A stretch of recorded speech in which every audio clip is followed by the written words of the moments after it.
Hello, it's Philip Taylor speaking from Richmond Green Chambers. I'm looking at a book from Waterside Press. It's called Pit of Shame, The Real Ballad of Reading Gaol. It's written by Anthony Stokes and has a foreword by Theodore Dalrymple.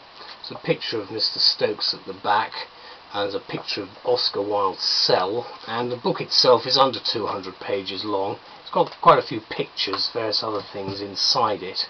Obviously it's an interesting historic document about penal policy spread over many years. It's got some gruesome details at the back of the hangings and all the other things, the judicial homicides as we must call them. Now, the review that I've written with my wife, we've given the title An Amazing Book on Reading Gaol and its Most Famous Inmate, because this book is about Oscar Wilde and what happened. You may or may not have thought of a jail, even a famous one, as anything worth writing a book about, but fortunately and perhaps predictably the author, Anthony Stokes, does not agree with this view. He's a prison officer at the once famous Reading Gaol, obviously immortalised by Wilde, and it's now a prison and young offenders institution. Now, the book itself, Pit of Shame, has been out for a while, and it's been the product of 10 years of archival research into the jail's 500-year history.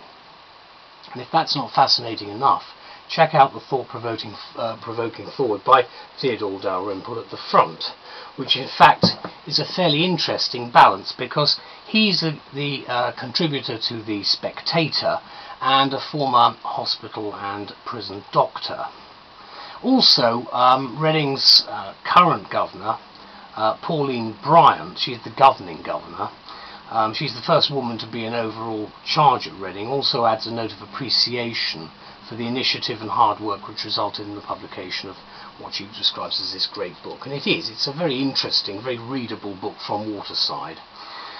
The Ballad of Reading Gaol was the last literary work of Wilde, who might have been somewhat gratified to learn that after his death, some 2 years after his release, the poem occasions many a rethink about prison reform.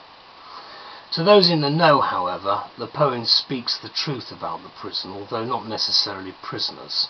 Wilde, it seems, was selective in his choice of anecdote and comment regarding, for example, the murderer he cites as CTW, who killed his wife, the thing he loved, murdered in her bed, either deliberately or because he was not familiar with all the facts. Wilde excites our compassion for CTW by omitting to add that he actually lay in wait for his wife with a razor, cutting her throat 3 times, due to what was noted at the time as an unforgivable degree of premeditation.